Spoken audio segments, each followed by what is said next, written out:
ఓం శుక్లాంబరధరం విష్ణుం శశివర్ణం చతుర్భుజం ప్రసన్నవదనం ధ్యాయే సర్వవిఘ్నోపశాంతయేత్. అగజానన పద్మార్కం గజాననమహర్నిశం అనేకదంతం భక్తానాం ఏకదంతముపాస్మహే. సరస్వతీ నమస్తుభ్యం వరదే కామరూపిణీ. విద్యారంభం కరిష్యామి సిద్ధిర్భవతు మే సదా. పద్మపత్ర విశాలాక్షి పద్మకేసరవర్ణిని నిత్యం పద్మాలయాం దేవి సా మాం పాతు సరస్వతి. భగవతి భారతి నిశ్శేషజాడ్యాపః. గురుబ్రహ్మా గురుర్విష్ణు గురుదేవో మహేశ్వరః. గురుః సాక్షాత్ పరబ్రహ్మ తస్మై శ్రీ గురవే నమః. శాంతాకారం భుజగశయనం పద్మనాభం సురేశం విశ్వాకారం గగనసదృశం మేఘవర్ణం శుభాంగం లక్ష్మీకాంతం కమలనయనం యోగిహృద్యానగమ్యం వందే విష్ణుం భవభయహరం సర్వలోకైకనాథం. ఓం నమో భగవతే వాసుదేవాయ. భగవద్భక్తులారా, భాగవతోత్తములారా, మనం భాగవతంలో అత్యంత ముఖ్యమైనటువంటి పృథు చక్రవర్తి చరిత్రను తెలుసుకుంటూ ఉన్నాం. ఆ పృథు చక్రవర్తి అన్ని ఓషధులను భూమి నుండి పితకన తరువాత ఈ లోకం చాలా సుభిక్షంగా వర్ధిల్లింది.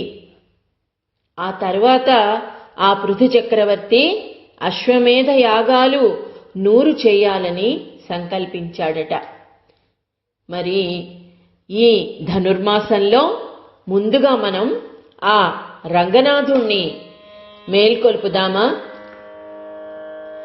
మేలుకొను శ్రీరంగనాథ, మేలుకొను వైకుంఠనాథ,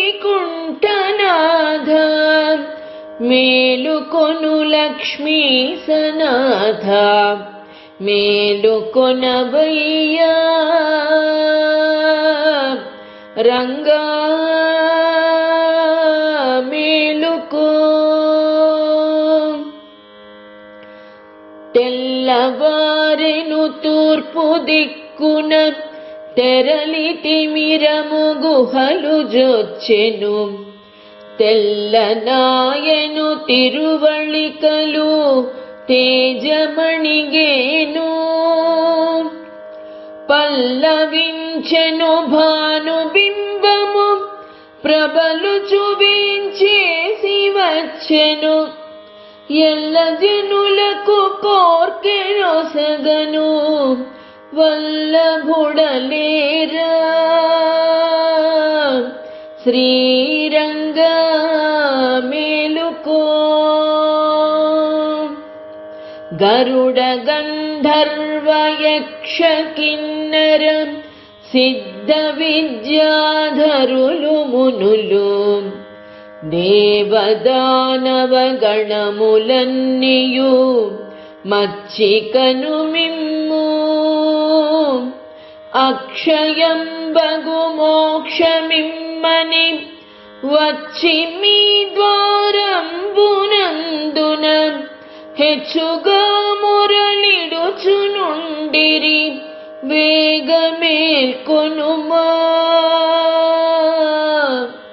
శ్రీరంగ మేలుకో.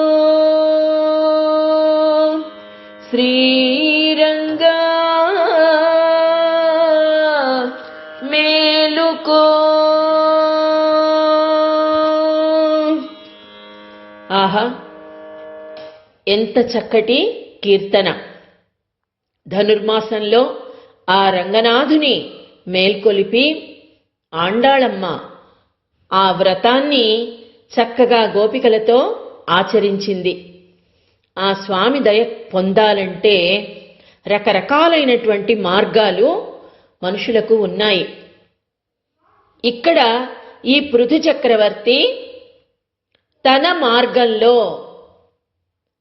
విష్ణు స్వరూపంగా ఓషధులన్నింటినీ కూడా భూమి నుండి సేకరించాడు.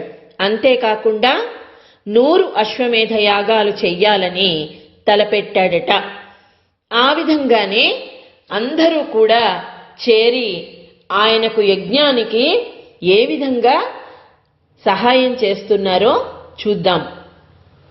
అట్టి అధ్వర కర్మమందు సాక్షాత్ భగవంతుడు హరి రమేశ్వరుడు లోకగురుడును సర్వాత్మకుండును విభుడును నీరజ భవ భవాన్వితుడు లోకపాలక నిఖిల సుపర్వాసుగుండును యజ్ఞాంగుడు అఖిలాధ్వరాది విభుడు గంధర్వముని సిద్ధగణ సాధ్య విద్యాధరాప్సరోదైత్య గుహ్యాళి దానవాది జేగీయమానుడు అత్యలఘు యశుడు ప్రకటనంద సునందాది పార్షదుండు కపిల నారద సనకాదిక ప్రముఖ్య మహిత యోగీంద్ర సంస్తూయమానుడు అజుడు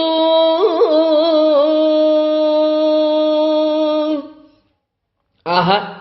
సాక్షాత్తు ఆ విష్ణు స్వరూపమైనటువంటి పృథు చక్రవర్తి అశ్వమేధ యాగాన్ని చేస్తూ ఉంటే ఆ యజ్ఞానికి సాక్షాత్తు శ్రీహరే లక్ష్మీవల్లభ సమేతంగా వచ్చేశాడట. అధ్వర కర్మమందు సాక్షాత్ భగవంతుడు హరి రమేశ్వరుడు.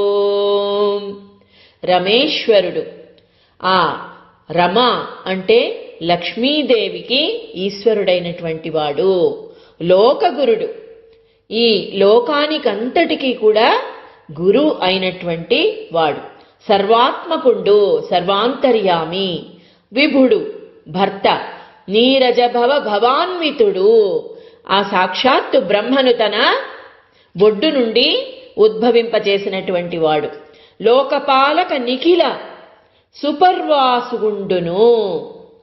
లోకపాలక అంటే ఈ లోకాన్ని పాలించేటువంటి దేవతలందరూ కూడా ఆయన వెంట వస్తూ ఉన్నారట.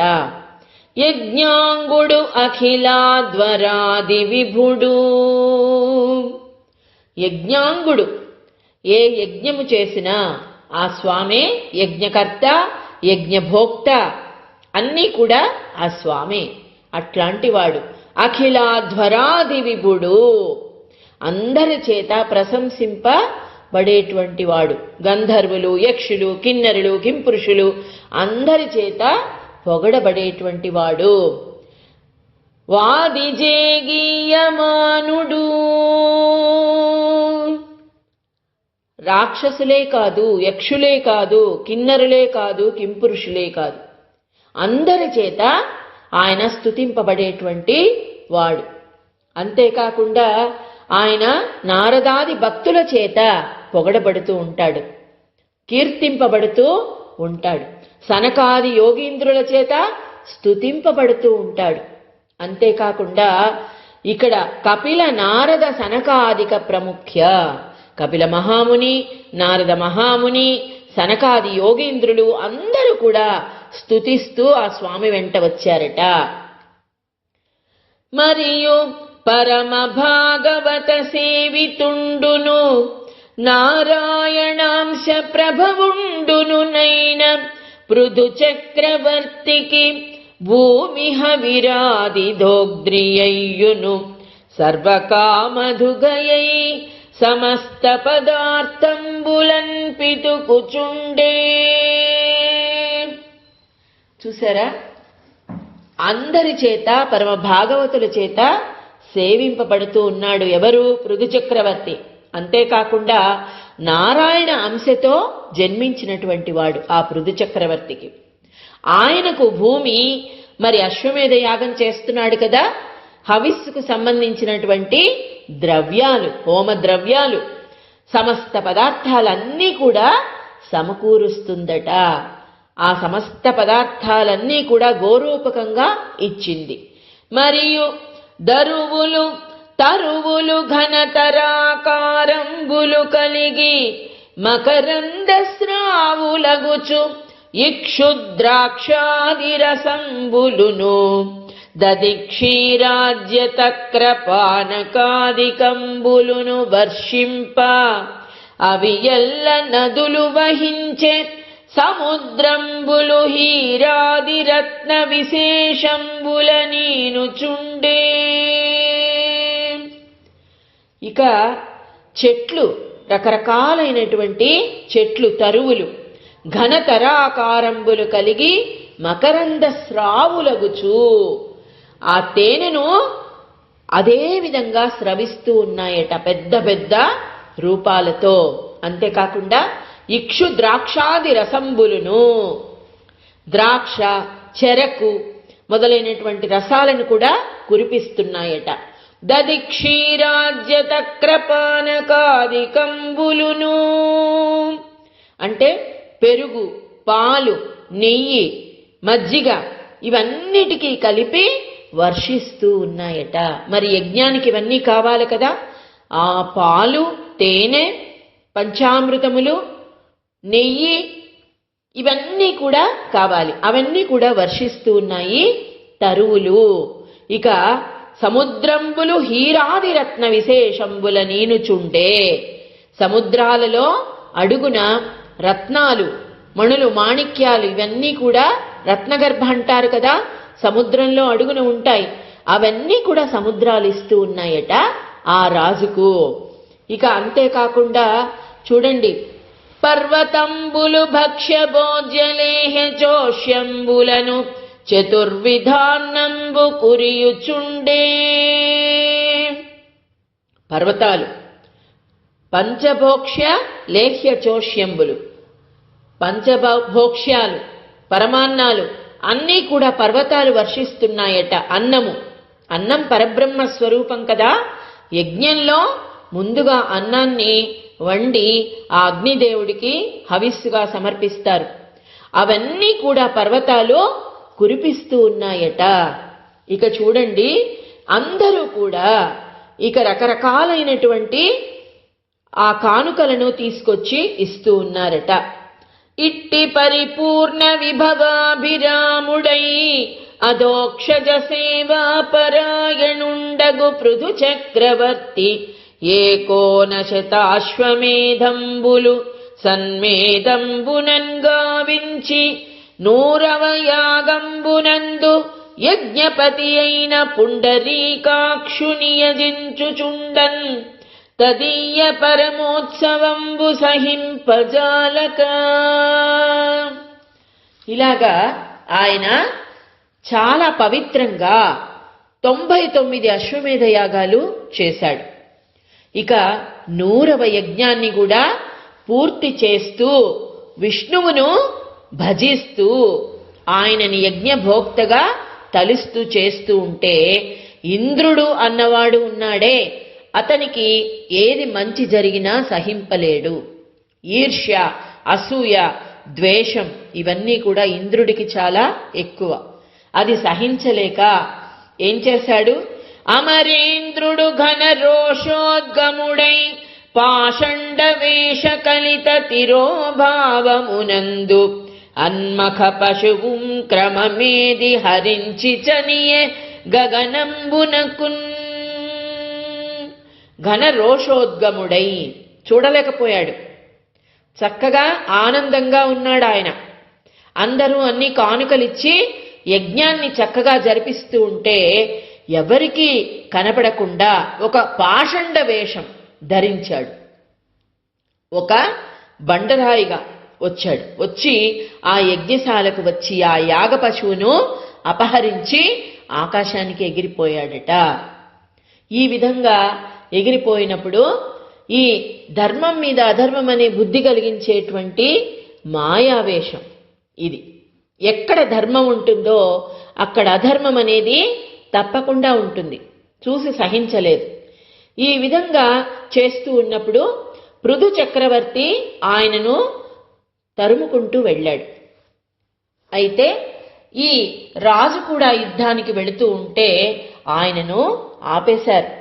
వద్దు, మీరు వెళ్ళకండి, ఎందుకంటే ఇంతవరకు మీరు మంచి కర్మలు చేశారు, సత్కర్మలన్నీ చేశారు, కాబట్టి మీరు వెళ్ళకండి అని ఆ రాజును ఆపారు గురువుగారు. అప్పుడు అతని కొడుకు వెళ్ళి అతనిని భయపెట్టి తీసుకువద్దామని వెళ్ళాడట. అయితే క్రమ్మర అత్రి చేతెలుపగాబడి వైన్యతనూభవుడు రోషమ్మున తోక త్రొక్కిన భుజంగమ పుంగవు బోలి ఉగ్రుడై అమ్మరి బోసినంగని సురాధిపుడెప్పటి ఎట్ల పారె అశ్వమ్మును రూపమున్ విడిచి చాల తిరోహితుడై రయంబునన్. అత్రి మహర్షి చెప్పాడు, మొట్టమొదట ఆ అశ్వాన్ని విడిచిపెట్టి వెళ్ళాడు, కానీ మళ్ళీ వెనక్కు వస్తూ ఉన్నాడు. కాబట్టి ఈయన చెప్తూ ఉన్నాడు ఏమని, అత్రి మహర్షి ఆయన చూశాడు, చూసి చాలా కోపం వచ్చిందనమాట. వెంటనే మళ్ళీ మాయమైపోయాడు. అత్రి చే తెలుపగాబడి ఏం చెప్పాడు, ఆ జితాశ్వుడు అనే పేరు ఆయనకి కొడుకుకు పెట్టాడు. అయితే వెంటనే ఆయన మాయారూపం వదిలి అశ్వాన్ని విడిచిపెట్టి మళ్ళీ మాయమైపోయాడట. అయితే ఇవన్నీ చూసిన తరువాత ఆయనకి ఒక విధమైనటువంటి విరక్తి వచ్చిందట. అయితే అందరూ చెప్పారు, జననాయక యజ్ఞములందనుపమ విధి చోదితంబులనదగు పశుబంధన హింసల కాకితరుల ఘన దీక్షితునకు వధింపగాదండ్రు బుధుల్. చాలా కోపం వచ్చి బాణం వేయడానికి సిద్ధమయ్యాడు పృథు చక్రవర్తి. అయితే నువ్వింత మంచి కర్మలు చేశావు, ఇది కూడా మనం ఎందుకు చెప్పుకోవాలంటే, ఒక యజ్ఞం చేసినప్పుడు అందరూ బాగుండాలని, సకల జనులు సుభిక్షంగా ఉండాలని యజ్ఞం చేస్తారు. అలాంటప్పుడు కోపంతో యుద్ధం చేయడం కానీ, ఎదుటి మనిషిని ఎదుర్కోవడం కానీ, చంపడం కానీ ఇలాంటివేవి చెయ్యకూడదు.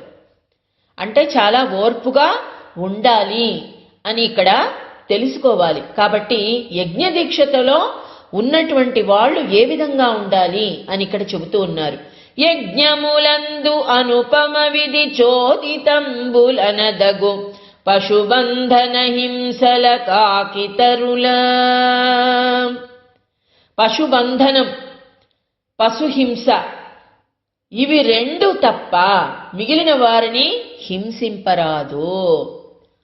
యజ్ఞం చేసినప్పుడు యజ్ఞంలో చేయవలసినటువంటి పశుబంధనం యజ్ఞంలో చెయ్యాలి, తీసుకొచ్చి ఆ పశువును అక్కడ బంధిస్తారు. అక్కడ యజ్ఞంలో ఒక్కొక్కసారి పశుహింస కూడా తప్పు లేదంటారు పెద్దవాళ్ళు. ఇవి రెండు తప్ప ఇక ఏ విధమైన హింస కూడా చెయ్యకూడదు అని చెప్తూ ఉన్నారు. జనపాల వీర్యవంతములనదగు మంత్రముల చేత ఆహ్వానము చేసిన అతటి చటికి వచ్చును చనుదెంచిన అమర విభుని సరభసతగన్. ధృతి సెదరబట్టి సిఖికాహుతిగా వేల్చెదముదాన సుర్వీవర నీవితత మనోహత వీర్యోన్నతుడై చెడిపోవు అమరనాదుండంతన్. వీర్యవంతములనదగు మంత్రముల చేత అంటే శక్తిమంతాలైనటువంటి మంత్రాలతో నీవు ఆహ్వానం చేస్తే, యజ్ఞం చేసినప్పుడు మంత్రానికి ఉన్నటువంటి మహత్యం మరి దేనికి కూడా ఉండదు. అందుకని చెబుతూ ఉన్నాడు, ఆ మంత్రాలతో నీవు ఆహ్వానిస్తే అతడే ఇక్కడికి వస్తాడు. అమర విభుని సరభసతగన్. ఇక్కడికి వస్తాడు. అప్పుడు ఏం చేద్దాము, ధైర్యం నశించేటట్లు అతన్ని పట్టుకుని ఈ అగ్నిలోనే ఆహుతి చేసేస్తాం అతన్ని అని చెప్తూ ఉన్నారు.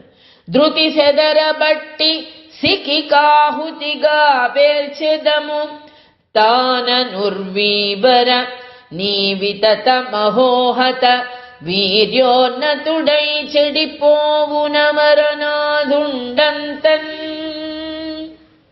చూసారా, శక్తిహీనుణ్ణి చేసి అప్పుడు ఈ అగ్నిలో ఆహుతి ప్రేల్చడము, కాబట్టి నీవు ఏం కూడా చెయ్యవద్దయ్యా ఇప్పుడు అని చెబుతూ ఉన్నాడు.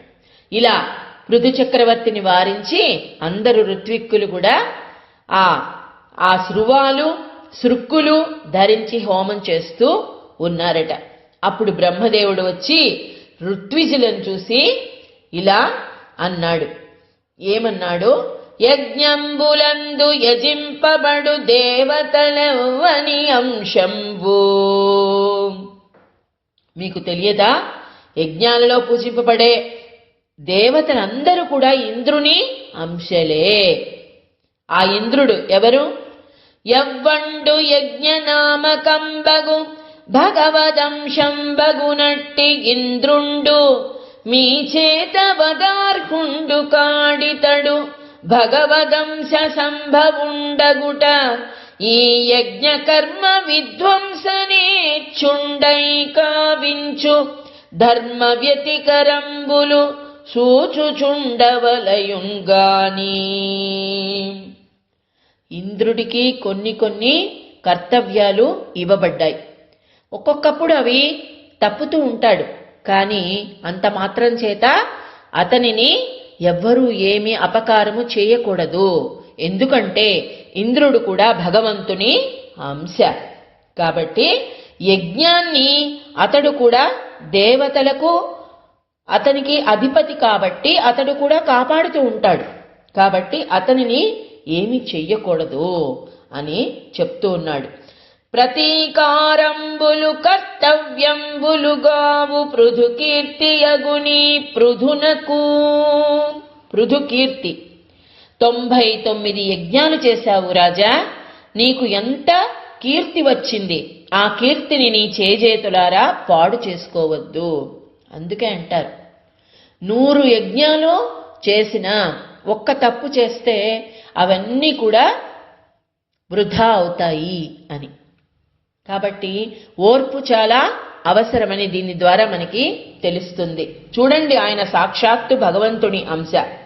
మనుజేంద్ర మోక్ష ధర్మము నెరిగిన నీకు సవనముల్ సేయుట సాలు మరియు ఏ విదంబుననైన దేవేంద్రు మనమున గైకొని రోషంబుగదురకుండ వర్తింపవలయును. వాసవుండును నీవు పూని సుశ్లోకులుగాన మీకు మంగళంబగుగాక మానవనాథ. నీ చిత్తంబులోపల చింత తొరగి మించి మద్వాక్యములనాదరించి వినుము. దైవహతమగు యజ్ఞంబు తగిలి చేయు కొరకు భవదీయ చిత్తంబు కుంది రోష కలుషితం వైన అజ్ఞాన కలితమగును.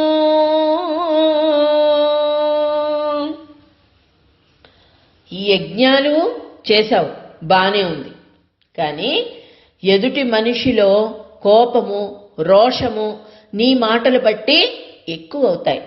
కాబట్టి రెచ్చగొట్టడం, రోషం వచ్చేటట్లుగా ప్రవర్తించడం, దీని వలన నీవు ఎన్ని యజ్ఞాలు చేసినా అదంతా వృధాయే అని చెప్తూ ఉన్నారు ఇక్కడ. ఏ విధంబుననైన దేవేంద్రు మనమున గైకొని రోషంబు కదురకుండ వర్తింపవలయో. కాబట్టి ఇంద్రుడికి రోషం వచ్చేటట్లుగా ప్రవర్తిస్తే ఏం లాభం లేదు. వాసవుండును నీవు పూని సుశ్లోకులు కానా అంటే నీవు ఇంద్రుడు మీరిద్దరు కూడా ఆ భగవంతుని అంశలే. కాబట్టి మీకెప్పుడు శుభం జరగాలంటే నీ చిత్తము లోపల చింత తొరగి మించి మద్వాక్యములను ఆదరించి వినుము. అంటే నీ మనసులో ఉన్నటువంటి ఆందోళన పక్కకు పెట్టవయ్యా, యుద్ధం గురించి ఆలోచించవద్దు, ఆయనను విడిచిపెట్టు అంటున్నాడు. దైవహతమగు యజ్ఞంబు తగిలి చేయు కొరకు భవదీయ చిత్తంబు కుంది రోష కలుషితంబైన అజ్ఞాన కలితమగును. చూసారా, ఈ యజ్ఞం చేయడం కోసమని, పూర్తి చేయడం కోసమని నీవు కోపగించుకున్నట్లయితే, రోషం తెచ్చుకున్నట్లయితే అది అజ్ఞానమే అవుతుంది అని చెబుతూ ఉన్నారు. ఈ విధంగా ఇంద్రుడు చాలా పట్టుదల గలవాడు. అసలే ఈ పాషండ ధర్మాలు చిత్తానికి ఆకర్షకంగా ఉంటాయి, కానీ ధర్మ వ్యతికరాలు. కాబట్టి ఈ యజ్ఞం చాలించవయ్యా చాలు అని అన్నారు. అంతేకాకుండా అదిగాక వినుము వేనాపచారంబున బూని విలుప్తంబులైన ఎట్టి అలఘునానా సమయాను ధర్మంబుల పరిపాలనము సేయబరగి వేణుదేహంబు వలనను తివిరి జనించియున్నాడవు నారాయణాంశజుడవు కావున నీ నరకలిత లోకంబున పుట్టిన తెరగు నీ బుద్ధి తలచి ఎవరిచే నీమిటికి సృజింపబడితివి అట్టి ఆ బ్రహ్మ సంకల్పమవనినాథ తప్పకుండంగ పాలింపు ధర్మగతిని చారు శుభమూర్తి ఓ పృథు చక్రవర్తి.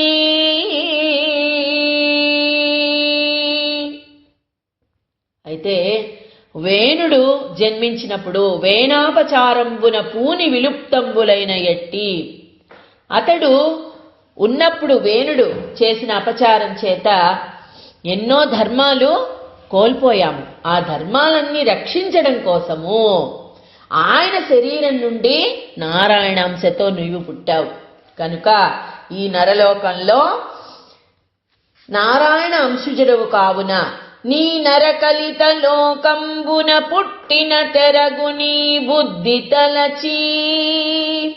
ఈ నరలోకంలో ఎందుకు పుట్టావు నీవు? ధర్మాన్ని రక్షించడం కోసం. అందరికీ కావలసినటువంటి ఔషధులను చక్కగా పితికి ఇచ్చావు కదా, ఇంకా నీవు ధర్మ సంస్థాపన చెయ్యాలి. పూర్తి కాలేదు నీ ధర్మ బుద్ధి తలచి ఎవరి చేమిటికి సృజింపబడితివి. ఎవరి సంకల్పం? బ్రహ్మ సంకల్పం.